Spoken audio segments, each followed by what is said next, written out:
Hello, this is Kenny Lee Burgess. You know, lately on The Nation, they've been talking about how to play cigar box guitar, and there's been a lot of frustration and confusion. You know, and I can definitely sympathize, because when I was trying to learn bottleneck slide on a 6-string guitar, I met with a lot of frustration and confusion. So I thought I would talk a little bit about an approach to playing cigar box guitar and clarify things a little bit. Now, you know, I'll just mention the word theory, and a lot of times people get very disenchanted with the whole idea. But you really don't need a lot of theory to play early blues and country and folk and early rock and roll. But it really helps you to put like a reference system, to put your ideas in order, and it also helps you explore the guitar, because, you know, essentially you would like to play the guitar by ear, which means you would like to hear tones maybe from a record or from inside your head, and then be able to find them on the guitar. So a lot of times theory will help put you kind of in the ballpark and help you figure this stuff out. Now let's kind of start from the beginning in a sense. I use numbers a lot of times instead of letters, and numbers are good because it helps you reference different keys. It's all kind of relative. So let's just kind of start from the beginning. I have the guitar tuned G, D, G from low to high. Now if I would use numbers, I would say this was 1, 5, 1. And what am I referencing to? I'm referencing to the major scale. In Western music, the major scale is like king. If you understand the major scale, you could figure out chords and all kinds of different scales. So on this tuning, we're actually in the key of G. The major scale is right on this first string, and it would sound like this. And almost people know the major scale. It's that one that goes do, re, mi, fa, sol, la, ti, do, and you might have heard it in The Sound of Music, right? That movie. And it's right here on the first string.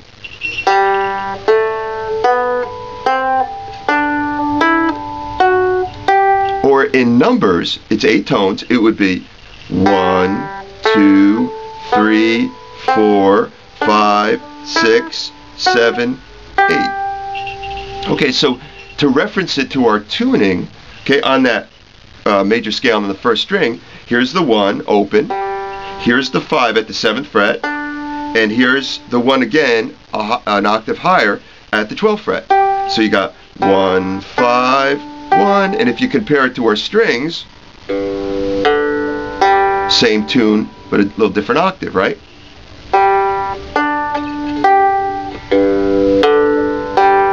So this tuning is really good for applications that I found, like a walking bass line.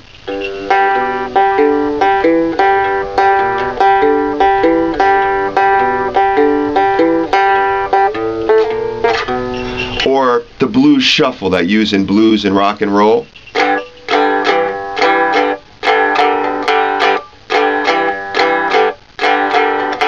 And you can also play some licks up at the 12th fret.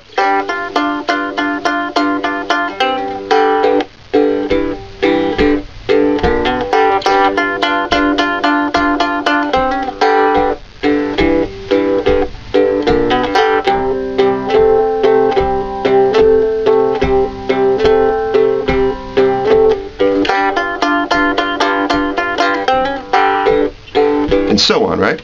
But because I'm a finger picker, one of the things I like to do is you could do what's called a monotonic bass, and that's a fancy name for just thumping on the one tone, the low third string is your G, and then playing melody line notes either with your fingers or the bottleneck on the first string, because, you know, the scale tones are right there, right? So you could play like,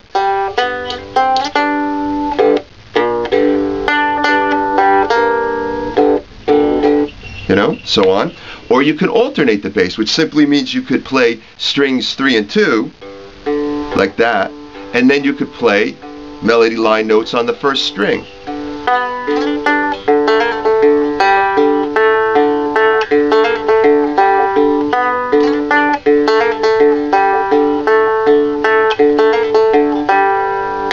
So if you wanted to play more chords, like on a 6-string and strum, this tuning's really not the best. What you can do is, what I found out, kind of a really cool way to alter the tuning, is like in the new series of lessons, I'm just changing the tuning a little bit to A, D, F sharp. So here I'm in the key of G, and it's 1, 5, 1. It's like what they call a low power chord. There's really only two notes, the 1 and the 5, and then you're going to change the key to the key of D, and then from low to high the tones would be 5, 1, 3, A, D, F sharp. So it's kind of cool because not only does the way that you would play the guitar change, but also the key changes, and you don't have to change any strings.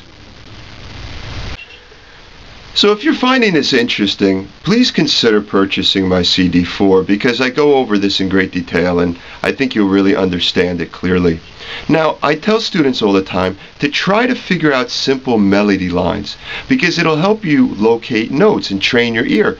Like, for instance, Happy Birthday. I think you'll be amazed kind of to see how it's all the notes of the major scale, but it's how it's different, how it's in different places. Like, for instance,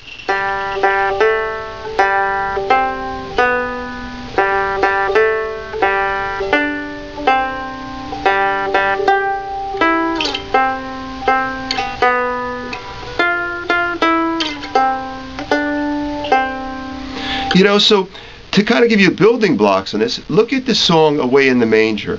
You could figure out the melody line with the lyrics.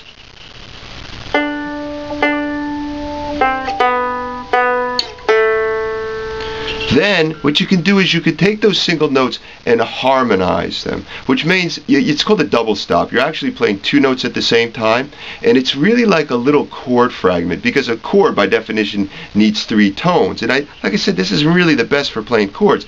But then you can harmonize those same notes and it would sound more like this.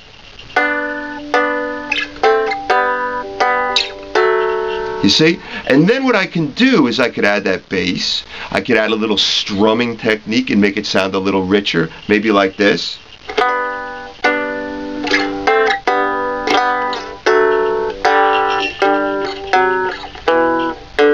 See, because if you can harmonize strings 2 and 1, you can also harmonize 2 and 3, and I go over this on the CD. You see, so for instance, like,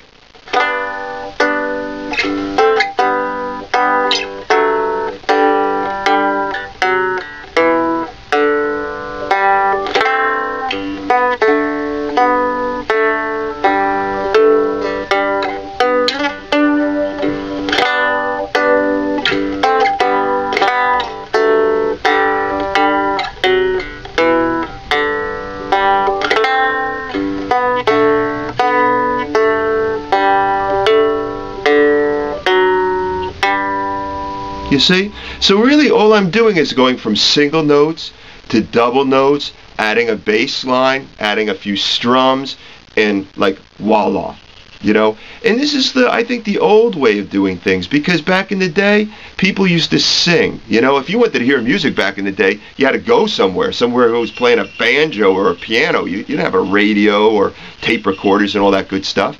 So they looked at music more as like guitar accompaniment, accompanying the singing. So, think about this approach a little bit, and I really think it works out really well because you train your ear, you make up your own little arrangements, and learning just these basic simple building blocks. And then in cooperation with the next series where we have a different tuning because we have that third in the bass, now we have 3 notes, it makes a system of movable chords, and it's really a whole nother fascinating way of looking at playing cigar box guitar. So in ending, let me wish everybody a happy holiday, best health, best wealth, best prosperity, and thank you so much for another year of supporting and buying my CDs, and especially your friendship. Enjoy.